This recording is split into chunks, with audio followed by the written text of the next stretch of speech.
Salut les artistes, je vous fais un petit tuto vidéo sur Premiere Pro. On va voir comment cibler un étalonnage sur un visage sur la peau d'une personne. Alors j'ai tourné cette vidéo sur Premiere Pro version CC 2019. Et si c'est pas encore fait, on va ouvrir l'interface couleur pour accéder aux paramètres de couleur Lumetri. Alors là, je vais avoir deux plans, deux cas à vous montrer dans cette vidéo. Là, pour ce premier exemple, j'ai modifié intentionnellement la température de couleur. Déjà, sans aucun outil d'analyse, on observe que l'image est un peu trop magenta, on a des roses, des rouges qui sont assez présents, et il y a aussi certainement un petit peu trop de tons chauds. Ça, c'est une analyse un peu subjective, c'est bien de se faire une idée dans un premier temps avec ses yeux. Après, quand on se lance dans un étalonnage un peu plus poussé, je vous recommande de vous aider et de vous fier aux outils d'analyse de la lumière. Donc sur Premiere Pro, on va afficher le moniteur Lumetri. Généralement, il se trouve dans les onglets à côté de l'option d'effet, et si c'est pas le cas, on peut aller le chercher dans le menu fenêtre.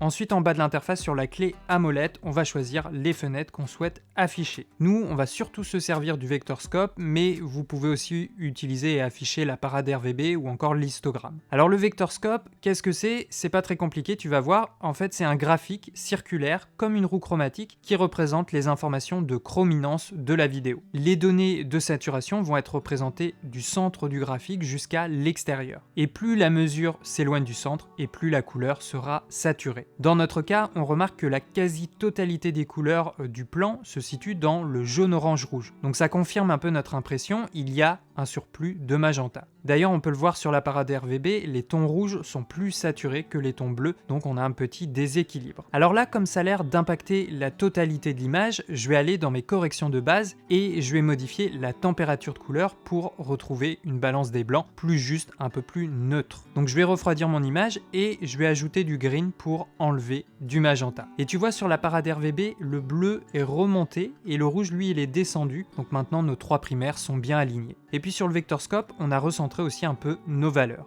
Déjà, là, l'image a l'air beaucoup mieux. Maintenant, on peut aller un peu plus loin et je vais vous montrer comment isoler le visage pour cibler et retoucher que les tons de la peau. Alors, on pourrait faire un masque autour des zones de la peau, mais ça serait tellement long. En plus, il faudrait faire du tracking. Donc évidemment, je recommande pas du tout cette méthode. Déjà, encore une fois, avant de se lancer dans les réglages, c'est bien d'analyser son image avec le vector scope. Alors là, ce qui nous embête, c'est que le vector scope, il analyse toute l'image dans son entièreté. Nous, on aimerait avoir des mesures que sur les tons de la peau. Alors pour ça, il y a un truc très simple à faire, on va retourner dans l'option d'effet et on va venir créer un masque sur le front, sur une partie du visage, pour en fait n'avoir que de la peau à l'écran.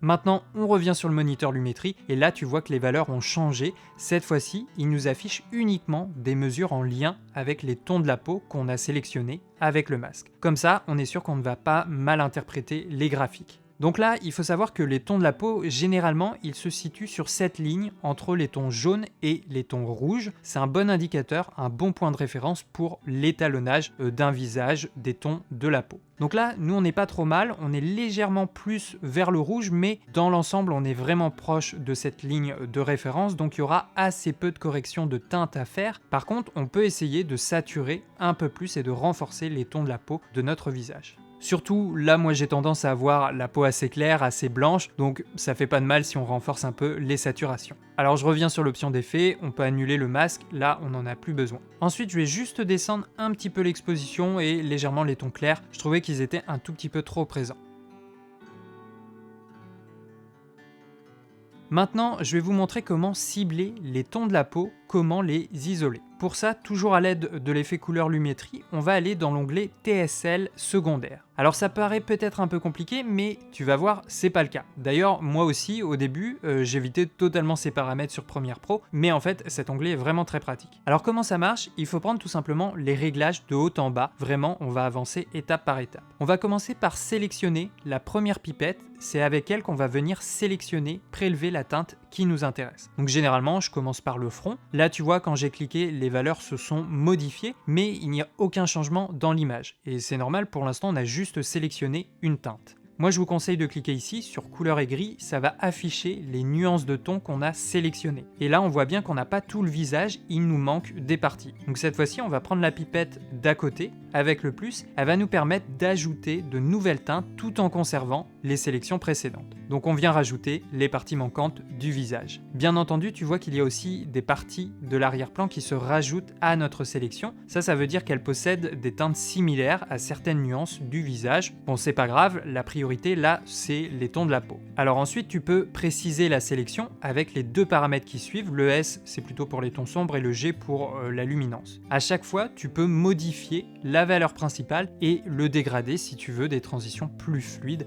dans ta sélection. Alors bien sûr, idéalement, on veut que des tons de la peau, donc il faut éviter que les cheveux ou les yeux, par exemple, soient pris dans la sélection. Ensuite, sous le paramètre affiné, on va pouvoir adoucir la sélection. On peut réduire le bruit et flouter les contours. Généralement, moi, je mets un petit peu des deux. Donc pour l'instant, on a juste ciblé les zones qu'on veut retoucher. Donc ça, c'est important, il faut bien prendre le temps pour cette étape. Maintenant, on va pouvoir faire nos modifications. On peut régler la roue chromatique ainsi que les réglages de température de couleur, de teinte, de contraste, la netteté et la saturation. Alors généralement, moi, j'utilise la roue chromatique. Par contre, on va afficher les 3 roues chromatiques qui représentent les nuances de ton de notre image. On va retrouver les tons foncés, les tons moyens et les tons clairs. Voilà, et tu vois, si je modifie un des paramètres, là je vais un petit peu dans l'extrême pour que ça soit bien visible, et bien tu vois, l'effet n'agit que sur les tons de la peau et aussi sur les quelques parties de l'arrière-plan qui ont été pris dans la sélection. Alors on a vu tout à l'heure avec le Vector Scope que les tons de la peau se situent généralement dans la zone entre le jaune orange et le rouge. Donc là, moi je vais plutôt agir dans ces zones-là. L'idée c'est de saturer un peu plus mon visage. Alors j'aime bien zoomer dans l'image pour avoir un aperçu plus grand sur le sujet. Ensuite, par exemple, je sélectionne la roue des tons clairs et je vais venir monter un peu la croix du côté des tons jaune-orange. Je prends un peu la même direction que la droite que je vous ai montré sur le Vector Scope. Après, il faut doser, il faut être assez subtil. Bon, moi j'ai vraiment le teint assez clair, donc on peut y aller un peu plus. Je vais descendre aussi un tout petit peu l'exposition des tons clairs pour calmer les hautes lumières. Je te montre le avant-après, tu vois que la différence se remarque quand même. L'idée évidemment c'est de ne pas trop dénaturer ton sujet et la couleur de sa peau. Après, tu peux aussi modifier directement la température de couleur et la teinte si tu veux agir sur l'ensemble des tons du visage. Par contre, là, les réglages sont vite agressifs, donc il faut y aller très légèrement. Bon, moi, je vais pas trop toucher à ces paramètres, je trouve que l'image est déjà pas mal. Voilà pour ce premier exemple, ça va pas plus loin, tu vois, c'est pas plus compliqué que ça. Alors, je te remonte les modifications. Ça, c'est l'image d'origine. Ensuite, on a la première correction qu'on a faite, où on cherche à avoir une température de couleur plus neutre. Et puis enfin, la retouche du visage. Donc là, voilà, la peau ressort un peu plus. Bien sûr, on pourrait continuer un peu plus la retouche pour travailler l'ensemble du reste du corps et l'arrière-plan. Mais là, pour cette vidéo, je voulais surtout vous montrer comment corriger et retoucher un visage en ciblant uniquement les tons de la peau. Je te montre un deuxième cas, comme ça on va pouvoir revoir les réglages qu'on vient de découvrir. Là, on a une ambiance un peu différente. On est en extérieur, le sujet est un peu plus à l'ombre. Sur le Vector Scope, les mesures sont plus centrées, mais on a une petite dominance vers le bleu. Donc éventuellement, je peux commencer par réchauffer un peu mon image.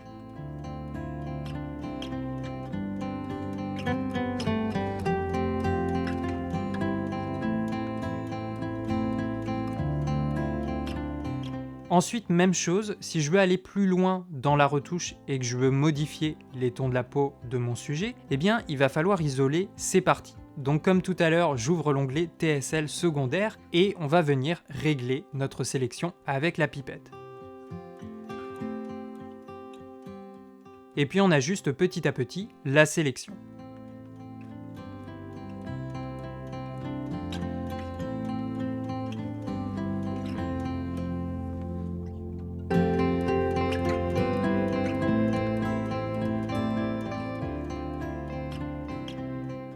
Une fois que c'est fait et que la sélection est prête, je viens ouvrir les roues chromatiques et un peu comme le cas précédent, par nuance de ton, je vais saturer un peu plus les tons jaune, orange, rouge du visage. J'aime bien retoucher les 3 roues chromatiques, mais je vais un peu moins forcer sur les tons foncés, comme là en fait on en a pas mal sur le visage de base, il faut essayer de conserver les nuances et les teintes naturelles. Par contre, je vais augmenter un peu les tons pour redonner des infos sur le visage. Tu vois le avant-après, on a une belle différence, on n'a pas touché à notre arrière-plan, mais on a bien relevé et intensifié la présence du visage.